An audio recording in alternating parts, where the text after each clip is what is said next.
J'aimerais que chacun autour de la table nous rappelle son souvenir Indiana Jones. On a tous un moment Indiana Jones. J'en ai pas vu un.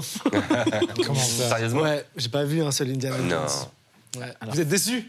Bah jugez-moi, allez-y, vous avez raison. Ouh, il Vous est avez jugé. Ouh là là. Je mérite. Ouh, lancez-lui des stylos. Un souvenir Indiana Jones. Ouais, alors il date, hein, ne me jugez pas non plus, mais pour moi, c'est vraiment de l'enfance bien quand ils se Fred. retrouvent dans la marmite là, et qui vont être. Donc, c'est évidemment. Mais je veux en dire, plus toi, que tu l'as raciste. regardé, avec la famille, les copains. Ouais, non, pas tellement, pas mais tellement. cette scène où ils vont se faire D'accord. bouffer dans une marmite. Moi, je me souviens d'un mec impeccable, quoi, qui se bat tout le temps, qui est dans le désert, qui a un chapeau incroyable, Ouais, un c'est vrai. style incroyable tout le temps, quoi. Le mec est toujours nickel, c'est hallucinant. Eh ben, tu viens d'écrire Philippe Tessier, on t'écoute. Oui, C'est vrai. je suis pas tout à fait Indiana Jones, hein, mais j'adore en parler. Oui, tu es notre Indiana à nous. Ah oui, t'as Oui. raison. Voilà.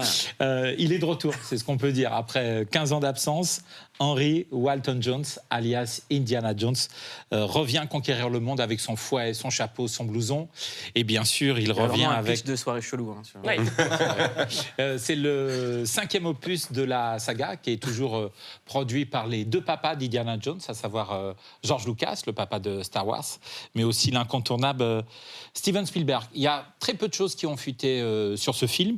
Le film sortira le 28 juin prochain. On a le casting, bien évidemment Harrison Ford, Antonio Banderas, et puis un comédien que j'aime beaucoup, Matt Mikkelsen, que vous connaissez tous, qui était le Hannibal Lecter de la série. Je le connais un peu, Le ouais. pitch, en quelques mots, l'origine est tout on est avec simple. lui. Il a pour contexte la Spielberg. course à l'espace, du fait que les États-Unis ont recruté d'anciens nazis, encore eux, ils sont souvent là dans les différents Indiana Jones, pour battre bien évidemment l'Union soviétique. Mais avant d'aller un peu plus loin sur la carrière d'Indiana Jones, on se fait plaisir, Mouloud? Ah bah toujours. Un petit fouet. retour en arrière, Allez. un coup de fouet, il y a 42 ans, ça date de 1981. Regardez.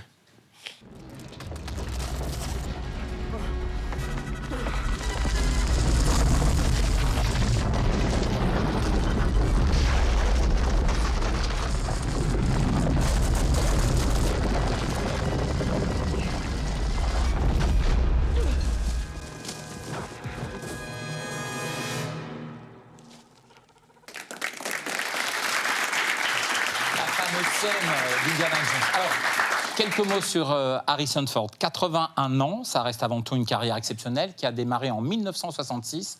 Pas moins de 60 films au compteur, avec d'énormes succès, mais aussi des ratés dans la carrière d'Indiana Jones, mais surtout des films exceptionnels. En voici quelques-uns. Apocalypse Now, Le Fugitif, Frantic de Polanski ou encore American Graffiti, sans oublier bien sûr deux rôles très importants dans la carrière d'Harrison Ford.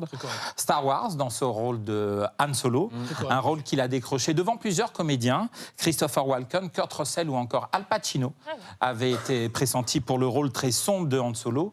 Et c'est bien sûr Harrison Ford qui a décroché ce Ça aurait été rôle. marrant, Un Solo par Al Pacino. Oui, et c'est ce que je me disais ce matin en préparant la rubrique. Je le fais qu'avec la voix de Scarface, c'est hyper raciste. Et tu sais, Mouloud, pour évoquer ce personnage sombre de Han Solo, rien de mieux que Harrison Ford qui évoque ce personnage. Star Wars was a big success, so I was happy to come back and play Han Solo again and again, but that was enough. But I thought that he had reached his potential, therefore could serve the story by dying.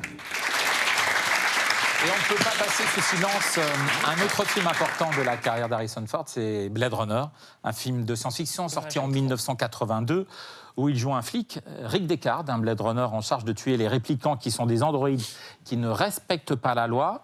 Un film sombre, pluvieux. Le film est depuis devenu culte. Il faut savoir qu'à sa sortie, le film a été un échec total aux États-Unis, qui a très bien marché en France, mais depuis, le film est véritablement devenu un film culte.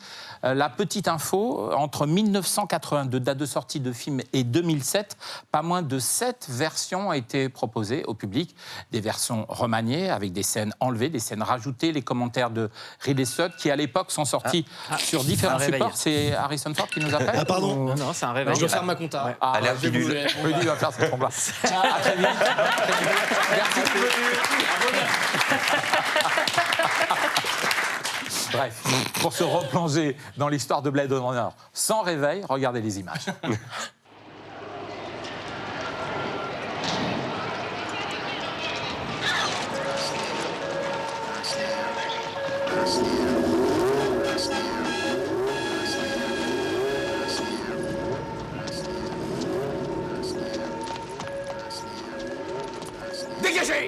Écartez-vous!